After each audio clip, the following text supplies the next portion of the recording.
So, madam ఇప్పుడు మీరు చెప్పారు గదా! మన నక్షత్రవాసులు. అవును. ఈ కాన్సెప్ట్ మళ్ళొకసారి జెప్పండి మేడం. నాకు పోయినసారి కొంచెమే అర్థమైంది. అంటే ఎక్కడి నుంచొస్తారు వీళ్ళు? ఎట్లా వస్తారు? ఎందుకొస్తారు? ఏ ఏంటంటే ఇప్పుడు మనకి భూమి ఉన్నట్టే వేరే గ్రహాంత ఉంటాయి. అందరికి తెలుసు కదా! అది వేరే గ్రహాలుంటాయని. కాకపోతే అక్కడ మనమెళ్లి నవగ్రహాలే గదా మేడం! పర్టిక్యులర్‌గా నవగ్రహాలేనా? ఈ నవగ్రహాలేనా? మనకుండే నవగ్రహాలేనా? లేదు. ఇప్పుడు గ్రహాంతర వాసులంటే ఇప్పుడు నక్షత్రాలు వేరే నక్షత్రాలుంటాయి గదా! ప్లూటో అవును. అని వేరే వేరే ఉంటాయి గదా! మనము. ఆ! సో, అట్లా అవన్నీ మనకి మన గెలాక్సీలో కొన్ని వేలున్నాయి. కొన్ని లక్షలున్నాయి. అట్లాంటివి లక్షల డిఫరెంట్ డిఫరెంట్ కోట్ల ఇప్పుడు భూమిలాగా ఇంకొక వేరే నక్షత్ర లోకాలు, వేరే ఓకే. లోకాలున్నాయి. అవునండి. సో, ఈ లోకాలలో మామూలుగా అయితే అక్కడున్న గ్రహాంతర వాసులు ఆహ్, ఏం చేస్తారంటే అక్కడ సెపరేట్‌గా వాళ్ళు కనిపెడతా ఉంటారనమాట. ఇప్పుడు కొత్తగా ఇప్పుడు క్యాన్సర్‌కని లేకపోతే కొత్త కారు ఇప్పుడు ఎలక్ట్రిక్ కారని ఇవన్నీ అక్కడ కనిపెడతారు. కనిపెట్టి మళ్ళీ వాళ్ళు ఇక్కడ పుట్టి మనకు ఇప్పుడు ఇలాన్ మస్క్ ఉన్నాడు. అతను ఫస్ట్ టెస్లా అని మన కరెంట్ ఒకతను ఇచ్చాడు గదా! ఫస్ట్. అవునండి. అతని పేరు టెస్లా. అతనే అతను ఒక గ్రహాంతర వాసి అన్నమాట. అక్కడ కనిపెట్టినతను. ఓకే. అక్కడ కనిపెట్టాక మళ్ళీ పుట్టాడిప్పుడు. పుట్టి ఇప్పుడు ఎలక్ట్రిక్ సంబంధించినయన్నీ మళ్ళీ చేస్తున్నాడు చూడండతను. సో, అతను గ్రహాంతర వాసులు కూడా భూమి మీద పుడతారు. ఓకే. పుట్టకపోయినా వాళ్ళొచ్చి మనకి ఏదైనా హెల్ప్ కావాలంటే చేస్తారు. కానీ మన ఎనర్జీ, వాళ్ళ ఎనర్జీ మ్యాచ్ అవ్వదు. సో, అందుకనే మనము వాళ్ళెప్పుడు రెడీ ఉంటారు మనకి హెల్ప్ చేయడానికి. ఎందుకంటే వాళ్ళు మనకి హెల్ప్ చేస్తే వాళ్ళ యొక్క స్పిరిచ్యువల్ అంటే వాళ్ళ ఆత్మ గ్రోత్ వాళ్ళకి పెరుగుతుంది. అందుకనే వాళ్ళు మన దగ్గరకొచ్చి హెల్ప్ చేయడానికి ఇష్టపడతారు. ఎందుకు లావున్న వాళ్ళు కూడా సన్నమవుతారు మా దాంట్లో. ఆ! సన్నము ఆహ్, వాళ్ళకి అంటే విపరీతమైన మోషన్స్, వామిటింగ్స్ అట్లా అసలు ఒక 4, 5 డేస్ విపరీతంగా ఉంటాయి. మొత్తం అంటే బాడీలోని అన్నీ క్లీన్స్ అయిపోతున్నాయన్నమాట. ఓకే. మా దగ్గరకొస్తే కంపల్సరీ వాళ్ళకి బాడీలో చేంజెస్ ఒస్తాయి. అంటే మనలో ఉన్న రాగ ద్వేషాలు అవసరం లేనివి అందరి మీద జెలస్ అవ్వడము, కోపము, చెడు మాటలు మాట్లాడడము అంటే గొంతులో ఉంటుందన్నమాట అది. మాట అన్నది. So, okay. ఇవన్నీ క్లెన్స్ జేస్తారు వాళ్ళు. క్లెన్స్ జేసినప్పుడు ఏమవుతది, మనలో అంత బయటకొస్తున్నాయి. బయటకొచ్చినప్పుడు ఐదర్ నోట్లోంచో ఏదో ఒక ద్వారం నుంచి బయటకొస్తాయి గదా! So, okay. అది కూడా ప్రతి ఒక్కరు ఎక్స్‌పీరియన్స్ అయిండ్రు మొన్న. అబ్బా! మొన్న జనవరి రిట్రీట్ ఎలా జరిగింది మేడం? అంటే చాలా ఓవర్‌వెల్మింగ్ రెస్పాన్స్. నేనైతే ఊహించలేదు. ఎంతమంది నన్నైతే ఇప్పుడు నన్ను తీసుకెళ్తావా లేదా? మమ్మల్ని అక్కడికి మేడం కల్పిస్తారా లేదా? అని గొడవ నాతో. ఎట్లా జరిగింది అవును. మేడం అది?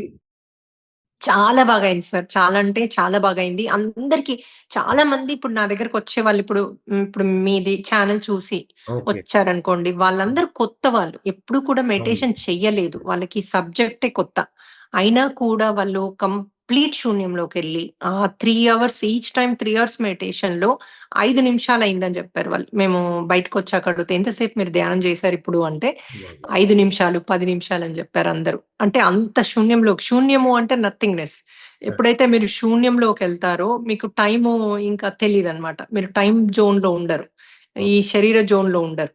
అప్పుడు మీరేదనుకుంటే అదవుతది. నక్షత్ర మిత్రులు కూడా వాళ్ళొచ్చి మిమ్మల్ని ఏది అడిగితే అది చెయ్యగలుగుతారు. ఎందుకంటే అంతమంది ఎనర్జీస్‌తో, ఆ మ్యూజిక్‌తో వాళ్ళు రాగలుగుతారు మన దగ్గరికి వచ్చి మనకి హీల్ చేయగలుగుతారు. సో, ఈ రహస్యము మనకి మన పురాణాలలో ఉంది. ఎస్పెషల్లీ ఈ కర్మ సిద్ధాంతము ఉంది. కళలలో మనం చూసుకొని రిలీజ్ చేసుకోవచ్చు కూడా ఉంది. ఇవన్నీ కూడా మన వాట్లలో ఉన్నాయి. కాకపోతే దానికొక టైం రావాలేమో మనం వాడుకోవడానికి. ఇప్పుడు 21st సెంచరీలో మనం సత్యయుగానికెళ్ళడానికి మనందరిని మళ్ళీ ట్రాన్స్‌ఫర్మేషన్ కోసము ఇది బయటకొచ్చింది అన్నదైతే అనిపిస్తోంది. అవునా? కాదు మేడం. నేను చాలా సార్లు ట్రై చేశా ధ్యానం చేద్దామని. ఒక 10 సెకండ్స్ కూడా కూర్చోలేకపోతున్నాను. ఏవేవో ఆలోచనలు, పిచ్చి పిచ్చి ఆలోచనలు అసలు ఏకాగ్రత ఎప్పుడు కుదరలా నాకు. వీళ్ళకి అంత ఫాస్ట్‌గా ఎలా కుదురుతుంది మేడం? ఎందుకంటే మనము ఎక్కువ మందిమున్నాం గదా! ఒక దగ్గర కూర్చొనున్నాం కదా! అందరి ఎనర్జీస్‌తో ఆటోమేటిక్‌గా వాళ్ళు డీపర్ ఎళ్ళిపోతారు. సో, ఆ ఓకే. పర్టిక్యులర్ మ్యూజిక్, అచ్చచ్చ! ఆ ఇన్‌స్ట్రక్షన్స్‌తోని ఓకే. ఆటోమేటిక్‌గా మీకు ఎనర్జీ షిఫ్ట్ అయిపోతది. So, okay. ఇంకోటి మేము కొంచెం ఔట్‌డోర్ చేస్తాము. So, okay. మనం పంచభూతాలతోని కూడా కలిసుంటాము.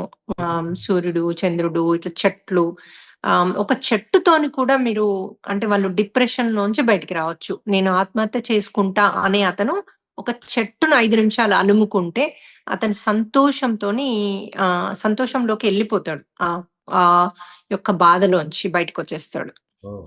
కాదు మేడం. రిట్రీట్ అంటున్నారు గదా మీరు. ఇప్పుడు నేను అమెరికాకి రావాలంటే దాదాపు 2,00,000 ట్రావెల్ ఖర్చే అవుతుంది. అక్కడికొచ్చి మీ దగ్గరకొచ్చి ఇక్కడ ఆఫీస్ సెలవులు పెట్టుకొని అది వ్యాపారాలు మానుకొని అంతుందా మేడం? అంత జేయాలా దీనికోసం? చేసేంత వర్తా ఇది? ఈ రిట్రీట్? ఏమవుతుందంటే చాలామంది పూజలు జేసి రోజు యజ్ఞాలు జేసి మాకు అయిన అవునవును. కోరికలు తీరుతాయి అంటారు గదా! అవును. సో, ఈ రిట్రీట్ వల్ల ఏంటంటే మీకు ఏది అడిగితే అదవుతుంది. నాకు ఉద్యోగం రావాలంటే అవుతుంది. లేకపోతే నాలో ట్రాన్స్‌ఫర్మేషన్ అవ్వాలి. నేను పూర్తి భక్తితో ఊగిపోవాలి. నాలో చక్రాస్ ఓపెన్ అవ్వాలి. మీరు ఏదన్నా అడగండి అక్కడ అయిపోతది. ఓహ్! సో, మీరు ఎన్నో ఏండ్లు ఇంట్లో ఉండి, కష్టపడి, తపస్సు చేసి, పూజలు చేసి, యజ్ఞాలు చేసి, ఇవన్నిటికంటే ఈ 3 రోజులు, 5 రోజులలో మీకు ఆ ట్రాన్స్‌ఫర్మేషన్ అయిపోతది. So, okay. మీరే ఆలోచించుకోండి మరి మీకు ఎంత ట్రాన్స్‌ఫర్మేషన్ అవ్వాలి? అది ఎంత మీకోసం ఎంత వర్త్ అన్నది. అంటే కాదు మేడం. నాకు ఇంకొక డౌట్. మేము పూజలు చేస్తుంటాం రెగ్యులర్‌గా. మీరన్నట్టుగా యజ్ఞ యాగాదులు, మృత్యుంజయ హోమాలు, అపమృత్యు దోష యజ్ఞాలు ఇట్లాంటియన్నీ బీభత్సంగా చేస్తుంటాం మేము. అయినా గూడా మళ్ళీ ఏదో బాధ మమ్మల్ని కుంగదీస్తూనే ఉంటది. అరే! మనం అనుకున్నది జరగట్లేదే, మనకేం ఉపయోగం కలగట్లేదే. But okay. బానే ఉన్నాం ప్రస్తుతానికి. మనం బానే ఉన్నాం. ఈ యాగాలు ఫలిస్తున్నాయనే భ్రమలో ఉంటామా? ఏంటి మేడం యాక్చువల్‌గా ఏం జరుగుతుంది దానివల్ల? లాభం ఉందా లేదా? యాక్చువల్‌గా మీకేమవుతుందంటే, ఇప్పుడు మీరు యాగాలు, యజ్ఞాలు ఇవన్నీ చేస్తే మన కర్మ రిలీజ్ అవ్వదు. కానీ, కర్మకి సంబంధించిన అంటే దాన్ని ఫేస్ జేయడానికి మీకు పూర్తి శక్తినిస్తది. ఆత్మశక్తి ఇస్తదంతే. ఎందుకంటే ఏ దేవతలకు, ఏ దేవుళ్ళకు, ఏ అంటే వేరే గ్రహాంతల వాసులు కూడా మీ కర్మను తీయలేరు. ఓకే. వాళ్ళు సో, కర్మానుసారంగా వచ్చేది మనం కర్మ ద్వారానే అంటే అది ఫేస్ చేసి రిలీజ్ చేయాలి అన్నట్టుగా ఉంచారనమాట వాళ్ళు. అయితే ఇప్పుడు మనము ఎలా రిలీజ్ చేసుకోగలుగుతున్నాము ఈ రిట్రీట్ ద్వారా అంటే, మనము పశ్చాత్తాపం మీలో గనక పశ్చాత్తాపం, పరివర్తన, ప్రాయశ్చిత్తం ఉంటే అంటే అంటారు చూడండి ఇప్పుడు మనకు రోగం ఉంటే ఇంకొక సేమ్ రోగం ఉన్న వాళ్ళకి మనము ట్రీట్‌మెంట్‌కి హెల్ప్ చేస్తే మనది పోతది అని. ఏదిస్తే అదొస్తది అని.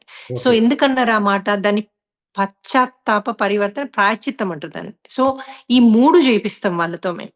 చేపియడం వల్ల ఏమవుతుంది? ఈ ప్రక్రియ వల్ల వాళ్ళు కర్మలోంచి బయటకొస్తుండ్రు. ఓకే. ఒక్కసారి కర్మలోంచి బయటకొచ్చాక మీకు హీలింగ్ ప్రాసెస్ చాలా ఈజీ అయిపోతది. ఎందుకంటే వాళ్ళకక్కడ కర్మే లేదు. సో, ఆటోమేటిక్‌గా హీల్ అవుతది. అయితే అయితే మనము పూజలు చేసినప్పుడు ఎప్పుడు కూడా మీకు ఆత్మశక్తి ఒకటే ఒస్తది. అంటే దాన్ని ఫేస్ జేసే శక్తొస్తది. ఓకే. నవ్వుతూ ఫేస్ చేయగలుగుతారు. బట్ దీంతో మనం కంప్లీట్‌గా రిలీజ్ చేసుకోవచ్చు. ఇది మూకమ్మడిగా ఒక దగ్గర ఉంటే పాజిబుల్ అవుతుంది. ఒక్కరు మీరు కూర్చొని చేస్తే ఆ ఆ శక్తి సరిపోదన్నమాట.